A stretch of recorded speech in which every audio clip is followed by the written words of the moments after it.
ओम शांति। ओम शांति। ओम शांति। आप सबको आज सद्गुरुवार के दिन के विशेष याद प्यार। हम सभी ने अभी 3 बारी ओम शांति का शब्द उच्चारण किया। उसका अर्थ हम यही ले सकते हैं। पहली ओम शांति हमको आत्मा की स्मृति याद दिलाते हैं। हम आत्मा बिंदु है। और दूसरी ओम शांति क्या याद दिलाता है? बाबा भी बिंदु है। और तीसरी ओम शांति क्या याद दिलाता है? ड्रामा भी बिंदु। बस सारे ज्ञान का सार इन 3 बिंदुओं के अंदर है। अगर आपको और कोई भी बात ज्ञान की याद नहीं आता है, याद नहीं कर सकते, अनपढ़े भी 3 बिंदु को तो याद कर सकते हैं, है ना? तो बस यही बहुत सहज से सहज विधि है माया जीत बनने का। 3 बिंदु, इसमें हम प्रवीण बन जाए। यहां पर जो भी हम बैठे हैं डायमंड हॉल में, अपने आप को हम क्या समझते हैं? मैं कौन हूं? हम सब राजयोग के अभ्यासी। हमारा नाम है राजयोगी, है ना? आप सभी राजयोगी हैं ना? तो राजयोगी का दूसरा अर्थ क्या होता है? स्वराज्य अधिकारी। राजयोगी माना स्व के ऊपर राज्य करने वाले, राजा। तो अपने आप से हमको पूछना चाहिए कि क्या हम अपने ऊपर राज्य कर सकते हैं? तो स्व के ऊपर राज्य करना माना आत्मा की जो 3 शक्तियां हैं, मन, बुद्धि और संस्कार, सबसे पहले उसके ऊपर राजा बने। तो हम तो कहते हैं मन, बुद्धि, संस्कार हमारी राजधानी के मंत्री हैं, मिनिस्टर्स हैं। आत्मा राजा है और ये 3 शक्तियां आत्मा के मिनिस्टर्स हैं। और उसके बाद 5 कर्मेंद्रियां, ये हमारी प्रजा है। और हमारे सर्वेंट्स कौन है? 8 शक्तियां। तो हमको इस छोटे राजधानी में इन सब के ऊपर राज्य करके स्वराज्य अधिकारी बनना है। क्योंकि जितना ज्यादा समय हम स्वराज्य अधिकारी होकर के रहेंगे संगम युग में, उतना ज्यादा समय भविष्य में हम राजा या महाराजा बन सकते हैं। तो सबसे पहले हम पूछे,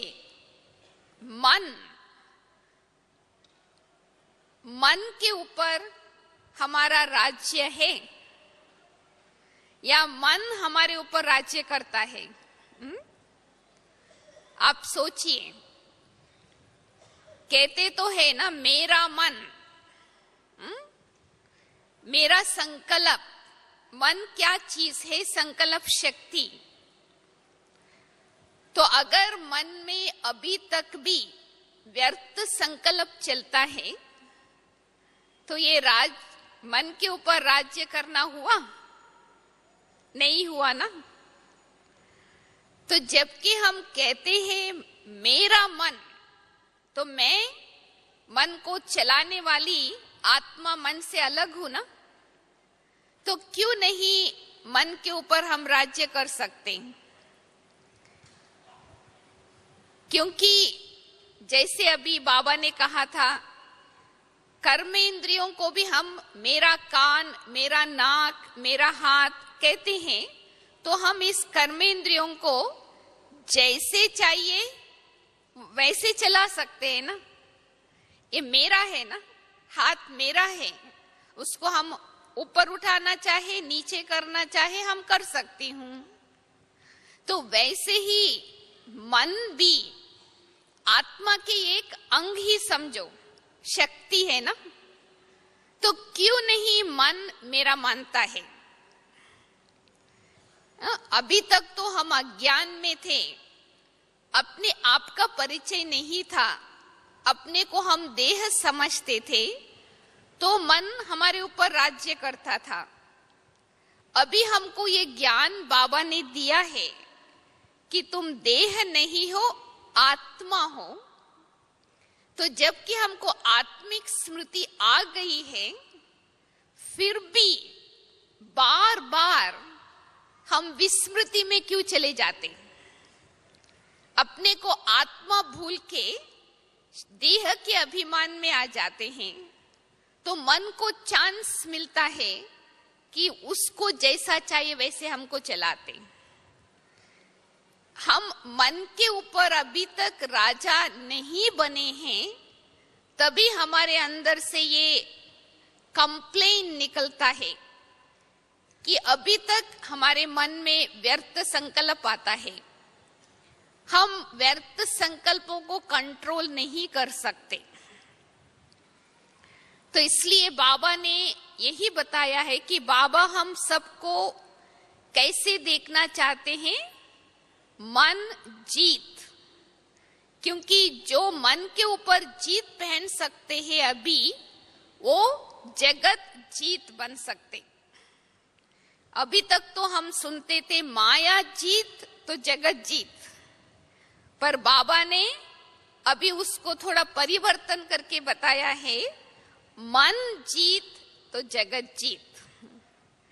तो मन को जीतने के लिए, माना मन को हम जैसे चाहिए, जहां चाहिए, जितना समय चाहिए, उतना समय हम अपनी संकल्प शक्ति को लगा सके, उसको कहते मन जीत। जब हम मन को कहे स्टॉप, स्टॉप। जब हम मन को कहे स्टार्ट, स्टार्ट। ऐसा नहीं कि हम मन को कहे स्टॉप और मन चलता ही रहे। जैसे कार में ब्रेक होता है ना, कार की ब्रेक ढीली होती है तो क्या होता है? एक्सीडेंट की संभावना होती है, तो हम ब्रेक लगाते तो लगता नहीं है, 10 मिनट के बाद लगता है। एक्सीडेंट होने के बाद तो क्या समझा जाएगा? ब्रेक वीक है, तो उसको ठीक करना पड़ता है ना। तो वैसे ही हमारा मन के ऊपर कंट्रोलिंग पावर नहीं है, माना ब्रेक पावरफुल नहीं है, ढीला है। तो अगर हम मन के ऊपर जीत पहनना चाहते हैं, तो हमको सबसे पहले कौन सी बात को पक्की करनी पड़ेगी? आत्मिक स्मृति को। क्योंकि मन क्या है? घोड़ा। और बुद्धि क्या है? घोड़े सवार। तो आप इमेजिन कीजिए, घोड़े सवार घोड़े पर भी बैठा है, तो भी घोड़ा घोड़े सवार को चला रहा है। घोड़े सवार घोड़े को कंट्रोल नहीं कर सकता, तो इसका मतलब क्या हुआ? क्या मिसिंग है? लगाम। लगाम घोड़े सवार के हाथ में नहीं है, तभी घोड़ा गाड़ी को चला रहा है। वो लगाम कौन सी? आत्मिक स्मृति। तो क्या हो जाता है जब हम बाबा के पास आते हैं, तो पहला लेसन हमको बताया जाता है, तुम आत्मा हो। तो हम सुनते हैं और समझते हैं, पर अभ्यास नहीं करते। तो अगर अभ्यास हम जास्ती करेंगे आत्मिक स्मृति का, तो हमको ये स्मृति रूपी लगाम हमारे हाथ में होगा, तो हम घोड़े को, मन रूपी घोड़े को जैसा चाहिए वैसा हम चला सकते। वैसे देखा जाए, हम सबके अंदर दो आदतें हैं, सबके अंदर है, ज्ञानी और अज्ञानी में। पता है कौन सी आदत? स्मृति और विस्मृति, याद करना और भूलना, है ना? ऐसा कोई है इस सभा में जो कहते हैं मेरे को याद करना ही नहीं आता है या हमको भूलना ही नहीं आता है? आता जरूर है, परंतु गलती हम क्या करते हैं, जो याद करना है वो भूल जाते हैं, जो भूलना है वो याद करते।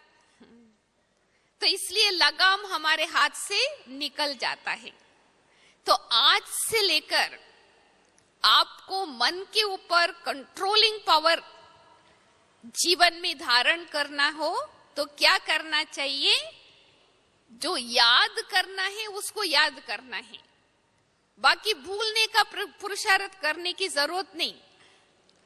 क्योंकि जो याद करना है उसको याद करेंगे, जो भूलना है आप ही भूल जाते। जैसे जहां पर अंधकार होता है तो आपको क्या चाहिए? रोशनी चाहिए ना।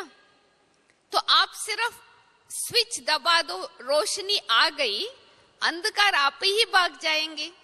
आप उसको भगाने की कोई पुरुषार्थ नहीं करना पड़ता है। तो इसलिए आत्मिक स्मृति स्वरूप सिर्फ स्मृति नहीं, कभी याद किया कभी भूल गए ऐसा नहीं, लगातार आत्मिक स्मृति स्वरूप की स्थिति बना के रखते हैं, तो ऑटोमेटिकली मन जो हमारी शक्ति है, हमारी मिनिस्टर है, हमारे परमिशन के बिना एक भी संकल्प नहीं कर सकते। तो ये आत्मिक स्मृति के अभ्यास की कमी के कारण हम बार बार विस्मृति की स्थिति में चले जाते। हाँ, कई बार हम लोगों से पूछते हैं, ये जो बाबा माया माया कहते हैं ना, हाँ, माया आती है, माया आती है, माया क्या चीज है? हाँ, माया क्या है? विस्मृति ही माया है। जब हम भूल जाते हैं ना मैं आत्मा हूं, शरीर की स्मृति में आ जाते हैं, तो वही माया है। क्योंकि शरीर की स्मृति में 5 विकार तो ऑटोमेटिकली आ जाता है।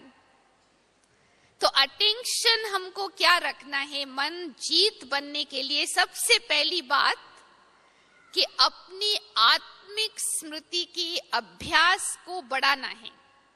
सिर्फ स्मृति नहीं, स्मृति स्वरूप।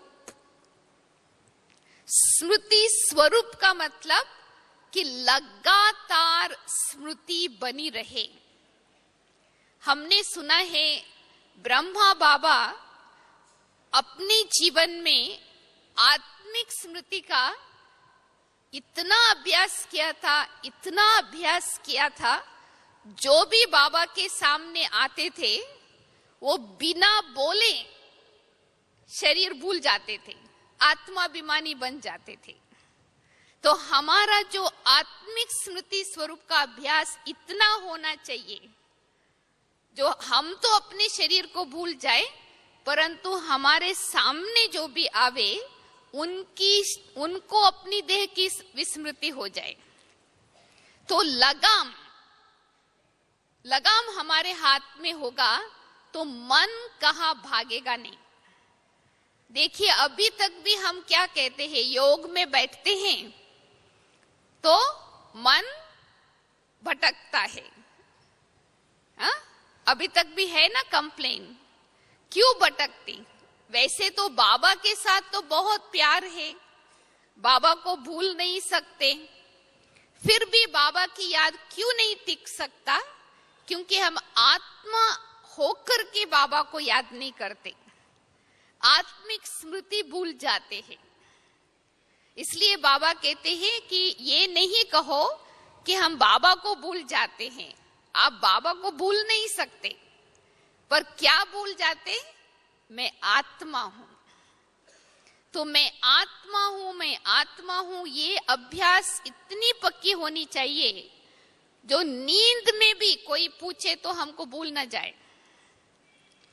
तो मैं तो समझती हूं सबसे पहली विधि मन जीत बनने का यही है कि आत्मिक स्मृति स्वरूप बनने का अभ्यास को बढ़ाना, ताकि लगाम हमारे हाथ में रहे तो हम मन को जैसा चाहिए, जहां चाहे और जितना समय चाहे उतना समय वहां पर हम मन को लगा सके। और दूसरी विधि क्या है मन जीत बनने का? आत्मा का दूसरा मिनिस्टर है बुद्धि। मन का काम है संकल्प चलाना, क्योंकि जो आत्मा में संस्कार होता है उसी अनुसार संकल्प तो आएगा ही। परंतु मन जीत बनने के लिए, मन को शक्तिशाली बनाने के लिए क्या करना है? दूसरी विधि बुद्धि को जागृत रखना है। भले बाबा ने आकर के हमको कुंभकर्ण की नींद से जगाया, इसका मतलब ये नहीं कि हमारी बुद्धि सदैव जागृत है। जब बुद्धि जागृत रहती है उसकी निशानी ये होंगी कि उसके जीवन में निर्णय शक्ति ठीक काम करता है।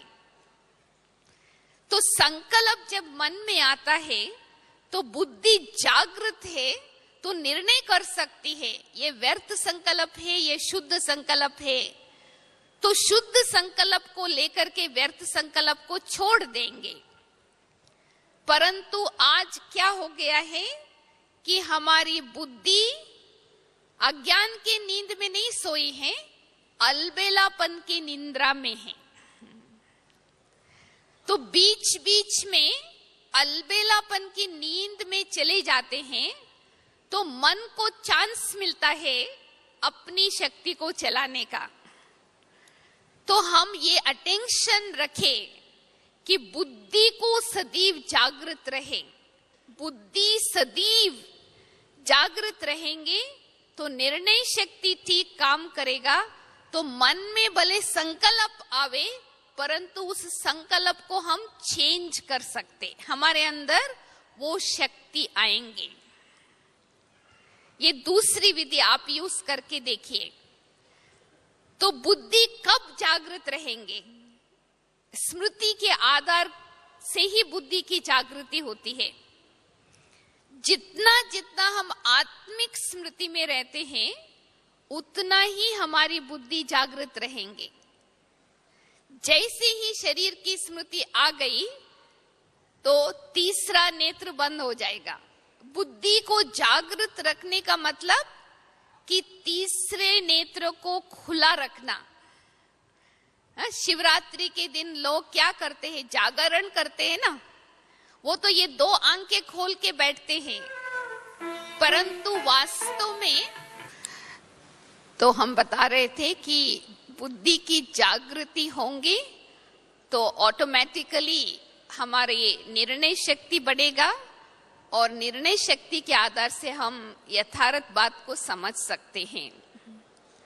और तीसरी विधि मन जीत बनने के लिए हम यही यूज कर सकते अपनी जीवन में कि रोज सवेरे, जैसे साकार बाबा भी यही विधि अपनाते थे कि रोज सवेरे मन बुद्धि संस्कार तीनों को बुला के एक मीटिंग करें और हर एक मन बुद्धि संस्कार को कुछ न कुछ ड्यूटी देवे। मन को आज क्या करना है, बुद्धि को क्या करना है, कौन सा संस्कार अपनाना है, और उसके बाद कर्मेंद्रियों को भी अपनी अपनी ड्यूटी दे। उसके बाद फिर सारे दिन के अंदर चेक करके देखते रहे जो भी ड्यूटी हमने सवेरे दिया था वो ठीक कर रहे हैं या नहीं। फिर रात को कहते हैं कचेरी, माना सबको बुला करके हम पूछे कि जो काम दिया था आज सारा दिन वो कहाँ तक किया है। और कोई भी कर्मचारी या कोई भी आत्मा की शक्ति जो काम दिया था अगर वो नहीं किया है तो हम कोई ना कोई पनिशमेंट देवे। तो इससे हम मन को डिसिप्लिन में ले आ सकते हैं। जब तक मन की डिसिप्लिन नहीं है, कोई भी प्रकार का शासन नहीं होता है, तो मन हमारी बात को नहीं मान सकते। तो इसके लिए थोड़ा सा समय निकाल करके हम ये जरूर लक्ष्य रखें कि हम बैठ करके अपने आप से बातें करें और हम मन बुद्धि संस्कार को कुछ न कुछ ड्यूटी दें। फिर शाम को चेक करके देखें वो किया है या नहीं। तो धीरे धीरे मन को हम सही रास्ते पर ले आ सकते। कई समझते हैं मन को कंट्रोल करना माना मन को दबाना। दबाना कोई मन को सुधारना नहीं है। अगर समझो आपके घर में भी आपके बच्चे चंचल हैं तो आप बच्चे को दबा करके चुप कराएंगे तो वो सुधरेगी नहीं ना। परंतु क्या करना चाहिए, बैठ करके बात करना है, उसको समझाना है, समझा करके उसमें परिवर्तन लाना है। तो ऐसे ही हम मन के ऊपर भी अगर जीत पहनना चाहते हैं, मन भी एक छोटा बच्चा है। कई बार ऐसा होता है ना कि छोटे बच्चे कोई ऐसे चीज से खेलते रहते हैं जिससे उसको भी नुकसान हो, परंतु बच्चों से पूछेंगे तो वो चीज आपको देंगे नहीं, हट करेंगे। परंतु अगर आप समझदार है तो बच्चे को और अच्छी चीज कुछ न कुछ दे देंगे तो वो छोड़ देगा जो हाथ में रखा है, तो खुद बच जाएंगे। तो ऐसे ही मन को हम हट से कंट्रोल करने का नहीं, परंतु उसको और अच्छी विचार हम दे देते हैं तो जो विचार पहले कर रहा है मन उसको आप ही छोड़ देंगे। तो इसके लिए रोज अमृत वेले के बाद हम अपने आप से बैठे और हम जैसे टीचर स्टूडेंट को होमवर्क देते हैं ना कि आज ये होमवर्क करना है, ऐसे हम मन बुद्धि को कुछ न कुछ होमवर्क देवे। तो फिर उसके बाद हम उसको चेक करें तो ऑटोमेटिकली आप देखेंगे मन आपके कंट्रोल में आता रहेगा। और दूसरी बात बाबा ये भी बताते हैं कि जब तक हम अपने को बालक सो मालिक नहीं समझते हैं तब तक मन का मालिक नहीं बन सकते। सबसे पहले हम बालक समझे, हम परम पिता परमात्मा के बालक हैं। तो बच्चे के नाते से हमको बाबा से क्या मिलता है, सर्व शक्तियों का अधिकार प्राप्त होता है। तो जब हम बालक ही नहीं समझते तो मालिक मन का नहीं बन सकते। तो अपने को ये कभी नहीं भूलना चाहिए कि मैं कौन और मेरा कौन, मैं किसकी हूं। तो ये जब बालकपन का नशा रहता है तो मालिकपन का नशा ऑटोमेटिकली आ जाता है। तो जब हम सर्व शक्ति बाबा से वर्षे में लेते हैं तो हम उसको मालिक बन करके यूज कर सकते, क्योंकि परिस्थिति अनेक हमारे सामने आती है और परिस्थिति के अनुसार हमको अलग अलग शक्तियों को भी यूज करना पड़ता है। तो इसलिए हम बालक, हम किसकी संतान हैं और हमको क्या वर्षा मिला है बाबा से सर्व शक्तियों का, अगर उसकी स्मृति जितना हम रखेंगे तो हम मन के ऊपर कंट्रोलिंग पावर और रूलिंग पावर, मन जीत बनने के लिए ये दो शक्ति बहुत आवश्यक है। कंट्रोलिंग पावर मन बुद्धि संस्कार के ऊपर और कर्मेंद्रियों के ऊपर रूलिंग पावर। जिसके अंदर ये दोनों शक्तियां हैं उसको ही कहा जाता है मन जीत। वो मन को जहां चाहिए, जैसा चाहिए, जितना समय चाहिए वहां लगा सकते। बाबा कई बार हमको याद दिलाते हैं अपना स्वमान, कि बाबा जैसे सर्वशक्तिवान हैं, हम भी मास्टर सर्वशक्तिवान हैं। तो ये स्वमान की सीट कभी नहीं छोड़ना चाहिए। तो अगर आप इस स्वमान की सीट पर सदैव स्थित रहेंगे, मैं मास्टर सर्वशक्तिवान हूं, तो ऑटोमेटिकली सब शक्तियां आपकी सेवा में हाजिर रहेंगे। परंतु जब हम ये स्वमान को भूल जाते हैं तो बाबा का साथ भी छूट जाता है और शक्तियों का मदद भी हमको नहीं मिलता। कई बार कई बाबा के बच्चे कहते हैं बस हम याद करते हैं और शक्तियों को हम आह्वान करते हैं कि फलानी शक्ति आ जाए, अभी सहन शक्ति चाहिए या समाने की शक्ति चाहिए, परंतु समय पर नहीं आता। हाँ? क्यों नहीं आती? वैसे तो शक्तियां हमारी जन्मसिद्ध अधिकार है ना, बर्थ राइट है। जो जन्मसिद्ध अधिकार होता है उसको तो अधिकार से यूज करना चाहिए, परंतु हम बुलाते हैं तो भी आते नहीं हैं, तो हम हार जाते। तो इसके लिए भी बाबा ने बताया है, क्यों नहीं वो शक्तियां जो आपका जन्म सिद्ध अधिकार है वो आपकी सेवा में क्यों नहीं उपस्थित होते। उसका भी 3 कारण बाबा ने बताया है। पहला कारण बाबा ने बताया है क्योंकि हम बाबा की आज्ञाओं को उल्लंघन करते। जो बाबा के आज्ञाकारी होकर के नहीं चलते हैं, सो शक्तियां भी हमारी आज्ञा को नहीं मानेंगे। तो हमने बाबा की श्रीमत की अवज्ञा की, तो जब हमको कोई शक्ति चाहिए वो शक्ति हमको मदद नहीं करते, तो हम मन के ऊपर जीत नहीं पहन सकते, मन के वश हो जाते, परिस्थिति के वश हो जाते।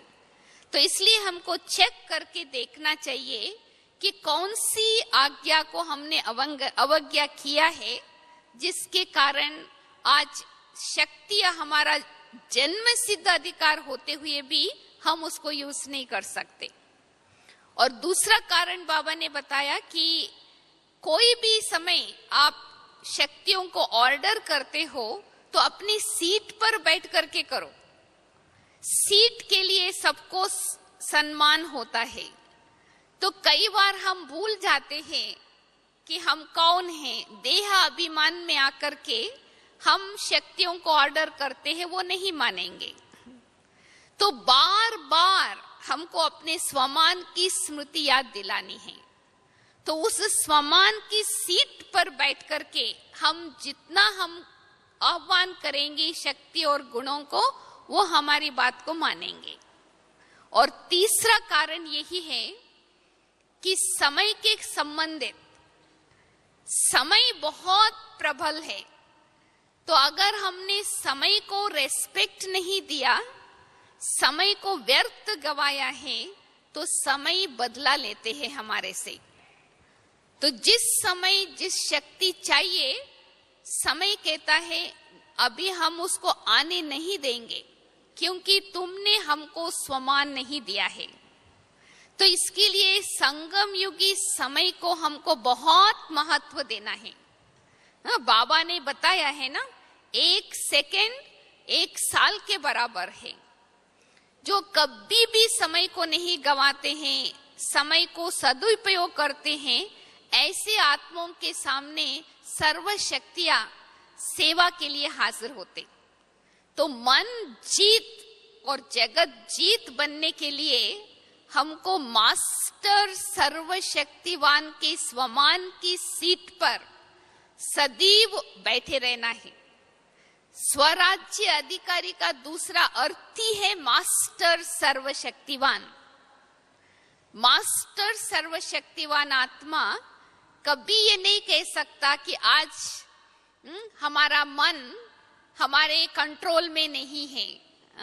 मास्टर सर्वशक्तिवान कभी नहीं कह सकता कि हमारे मन में अभी व्यर्थ संकल्प चलता है। तो इसका मतलब कि हम सीट पर सेट नहीं हैं। तो इसलिए हम बार बार अपने आप को सीट पर वापस लेके आना है। और ये भी बाबा ने बहुत सहज विधि बताई है। मन को जीतने के लिए मन को अपना मित्र बनाओ, मन को अपना शत्रु नहीं बनाओ। भगवत गीता में भी लिखा है ना, आत्मा अपना ही शत्रु है और आत्मा अपना ही मित्र है, और कोई शत्रु और मित्र नहीं है। तो हम कैसे अपने मन को मित्र बनाएं? मन को मारना नहीं है, मन को सुधारने के लिए मार के दबा के सुधारना नहीं है। अगर आप अपने मन को मित्र के रूप से देखेंगे तो बहुत प्यार से, बहुत काइंडनेस से उसको हैंडल करेंगे। तो माना कि अपने मन को सदैव अच्छी विचार देना है। अभी अभी आप सुन रहे थे ना कि अगर मन में कुछ खिचड़ा भरा हुआ है तो उसको जब तक निकालेंगे नहीं तो दूसरा कैसे भर सकते। तो इसलिए मन को सुधारने के लिए हमको जितना हो सके अच्छे विचार हम चलाते रहेंगे तो बुरी विचार जो है वो आपे ही निकल आएगा। जैसे कहा जाता है ना, एक बकेट में गंदा पानी है समझो, अभी उसको खाली करके उस बकेट में अच्छा पानी भरने का विचार है, परंतु हमको ताकत नहीं है बकेट को उठा करके उसको फेंको। तो सहज विधि क्या है? उस बकेट को नल के नीचे रख दो, नल को खोल दो, जो अच्छा पानी आता रहेगा तो गंदा पानी बाहर आपे ही निकल जाएगा। तो हमको भी ऐसे अभ्यास करना है कि मन को ये नहीं कहो कि तुम यहाँ नहीं जाओ, तुम वहां नहीं जाओ, ये नहीं सोचो, वो नहीं सोचो। तो उसी समय तो मन चुप हो जाते, फिर उसके बाद और फोर्स से संकल्प आता है। हम सब जानते हैं ना, संकल्प कहाँ से आता है? संस्कार के आधार से ना। जो आत्मा के अंदर संस्कार है वो संस्कार के आधार से संकल्प आता है, परंतु वो संकल्प को सोचना या नहीं सोचना आपके ऊपर है। संकल्प तो आएगा क्योंकि मन का काम है संकल्प, पर संकल्प के ऊपर सोचना आपकी चॉइस है। ये थोड़ा आप ध्यान से सुनेंगे। Thoughts are common, thinking is optional. उसके बारे में सोच करके उसको बड़ा करना इट्स अप टू यू। तो उसके लिए हमको बुद्धि को जागृत रखना है। तो जितना जितना हम अपने मन को मित्र बनाएंगे, प्यार से चलाएंगे, उसके बैठ करके उससे बात करके उसको कन्विंस करेंगे। आजकल विदेश में हम देखते हैं ना, माँ बाप बच्चों को दबा करके सिखा नहीं सकते। माँ बाप अपने बच्चों को फ्रेंड के रूप से बैठ करके बातें करते हैं। इतने छोटे बच्चे भी हो ना, तो माँ बाप को ऑर्डर नहीं करना है, वो कभी नहीं मानेंगे, परंतु बच्चे को प्यार से बैठ के समझाएंगे, तुम ऐसा नहीं करो, इससे ये नुकसान होता है, ये नुकसान होता है। उसको कन्विंस करेंगे डायलॉग से, तो फिर वो बच्चा मान करके ठीक चलता है। तो हमारा मन भी ऐसा है। तो हम बैठ करके मन से बातें करें, तो मन को कन्विंस करें, फिर मन हमारे सहयोगी बन करके हमारे को साथ देंगे। परंतु एक तरफ हम कहते भी हैं मेरा मन, परंतु फिर भी हम मन को गाली देते हैं, मन इधर उधर भागता है। तो इसका मतलब कि हम अभी तक ये ठीक तरह से नहीं समझा कि मन आत्मा का ही शक्ति है। तो मेरा मन शांत नहीं माना आत्मा की स्मृति से विस्मृति। तो इसके लिए बाबा ने बताया है कि जैसे कर्मेंद्रियों को हम जैसे चाहिए जहां चाहिए वहां चला सकते, वैसे हम मन बुद्धि को भी वैसे चलाए। तो उसके लिए हमको डेफिनेटली श्रीमत रूपी लगाम हमारे हाथ में होना चाहिए। और दूसरी बात क्या होता है कि जब हम ज्ञान में आते हैं ना, नया ज्ञान है, नया परिवार है, नए सेवा है, तो बहुत नशे से हम चलते रहते हैं। हमारा ध्यान दूसरों के तरफ नहीं जाता है। स्वचिंतन में, स्व परिवर्तन में स्वदर्शन चक्रधारी बन करके चलते हैं। फिर चलते चलते क्या होता है, अटेंशन जो है ना अपने तरफ से निकल करके दूसरों के तरफ चला जाता है। तो फिर क्या हो जाता, स्व परिवर्तन के बदले अवनति हो जाती है। आत्मचिंतन के बदले परचिंतन चलता है, स्वदर्शन के बदले परदर्शन चक्र चलता है। तो फिर आत्मा का जो कंट्रोलिंग पावर, रूलिंग पावर खत्म हो जाती। तो इसके लिए जितना ज्यादा हम तीन बातें, एक तो स्वचिंतन, दूसरा स्वदर्शन और तीसरा श्रीमत, ये तीनों बातों में हम पक्की रहेंगे तो मन कभी भी हमारा ना माने ये नहीं हो सकता। तो ये चेक करना है कि सारे दिन में हमारी बुद्धि में क्या चक्कर चलता है, सारे दिन के अंदर हम कौन सी चिंतन करते हैं। तो जितना स्वचिंतन, शुभ चिंतन, आत्मचिंतन में हम अपने को बिजी रखेंगे तो उतना ऑटोमेटिकली बुद्धि जागृत रहेगा और हम अपनी निर्णय शक्ति के आधार से मन को सही रास्ते पर हम ले आ सकते। तो मन को कभी भी दबाना नहीं, डराना नहीं है कि तुम ये नहीं सोचो, तुम वो नहीं सोचो। और मैंने ये सहज युक्ति ये भी यूज किया है कि जो मैं नहीं हूं वो सोचने की जरूरत नहीं है, जो मैं हूं वो ही सोचना है। जैसे हम योग में बैठते हैं तो क्या सोचते हैं, मोस्ट ऑफ द टाइम जो मैं नहीं हूं वो ही सोचते हैं, इसलिए वही बन जाते। मैं देह नहीं हूं, मैं आंख नहीं हूं, मैं मुख नहीं हूं, वो तो हमको पता है ना, तो उसके बारे में सोचने की जरूरत नहीं। जो मैं हूं, अगर उसकी तरफ हमारा ध्यान ज्यादा जाएगा तो हमारी स्मृति पावरफुल होती जाएंगे। मन का 6 स्टेजेस है। पहले है स्मृति, जैसे आपकी स्मृति होंगी वैसे आपकी स्थिति होंगी। अभी आपको स्मृति में समझो चोर आ गया है, ऐसे स्मृति आ गई ना, चोर की स्मृति, फौरन क्या होगा, भय होगा, आपकी स्थिति में भय हो जाएगा। तो जैसे स्मृति वैसे स्थिति, और जैसी स्थिति वैसे वृत्ति, और जैसी वृत्ति वैसे दृष्टि, और जैसी दृष्टि वैसे सृष्टि। तो जब हम बाबा के पास आते हैं, सृष्टि क्यों बदल जाती है, क्योंकि हमारी दृष्टि बदल गई। पहले हमारी दृष्टि देह की तरफ जाती थी, अभी वो दृष्टि बदल करके आत्मा के तरफ जाता है।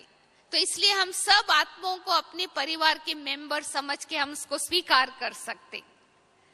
तो हमको सबसे पहली अटेंशन स्मृति की तरफ रखना चाहिए। अगर आप देखेंगे ना, तो हम जो सारी सृष्टि चक्र में 5000 साल में 84 जन्म लेते हैं, उन आत्माओं में जो संस्कार है, ओरिजिनल संस्कार स्मृति का ज्यादा है, विस्मृति का संस्कार कम है। आप देखो परंदाम में हमारी कौन सी स्थिति थी, स्मृति की स्थिति ना। सत्युग त्रेता में भी हम स्मृति में थे। द्वापर में भी हम इतनी विस्मृति जल्दी नहीं हो गए। ओनली कलयुग में हमारा पूरा विस्मृत हुआ। तो चौथा हिस्सा 25% हमारे अंदर विस्मृति का संस्कार है, 75% स्मृति का संस्कार है। तो इसलिए हम बार बार अपनी स्मृति के संस्कार को इमर्ज करना, तो उसके लिए हमको चाहिए अपने ऊपर अटेंशन। जब हमारे ऊपर से अटेंशन कम हो जाता है, फिर अटेंशन के बदले टेंशन आ जाता है। इसलिए बाबा ने कहा ना कि टेंशन के साथ एक लेटर ऐड कर दो, ए, क्या हो जाएगा? अटेंशन। तो हमारे ऊपर अटेंशन होता है तो हम कभी भी हम फिसलेंगे नहीं, कभी भी हम विस्मृति में नहीं आएंगे। तो इसलिए विश्व के राज्य अधिकारी बनना बाद में, परंतु अभी इस छोटे से संगम युग में हम कहां तक अपने ऊपर राज्य कर रहे हैं, स्वराज्य अधिकारी कहां तक बने हैं, वो हमको चेक करना है। अपने संकल्पों के ऊपर, अपनी बुद्धि के ऊपर, अपने संस्कारों के ऊपर, जब चाहे जो संस्कार हम यूज करना चाहे वो संस्कार इमर्ज हो जाए। आप सब जानते हैं ना, हमारे अंदर भी 3 संस्कार हैं, आदि संस्कार, अनादि संस्कार और मध्यम संस्कार।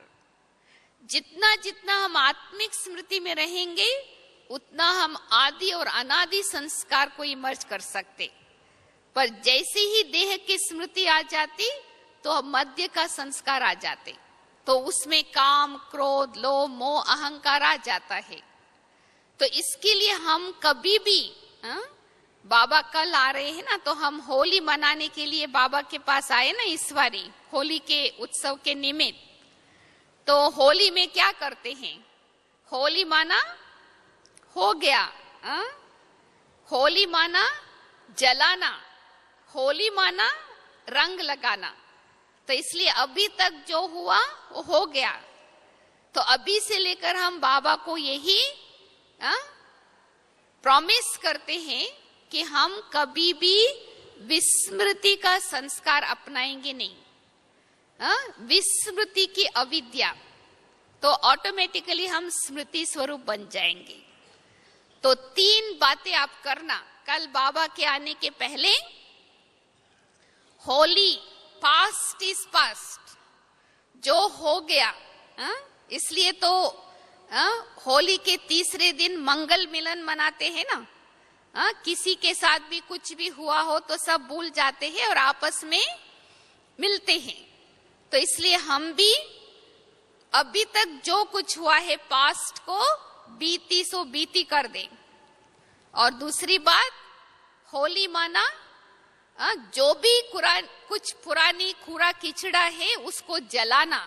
होली जलाना होता है ना, बाबा के प्यार की अग्नि में, योग अग्नि में उसको जला दें।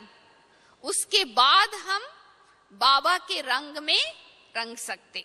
बाबा आएंगे हमारे से ज्ञान की होली खेलने के लिए ना कल, तो वो होली का रंग हमारे ऊपर ऐसा चढ़ेगा वो कभी निकल नहीं सकेगा, प्रोवाइडेड हम बीती को बीती करें और जो भी किचड़ा है वो जला दें।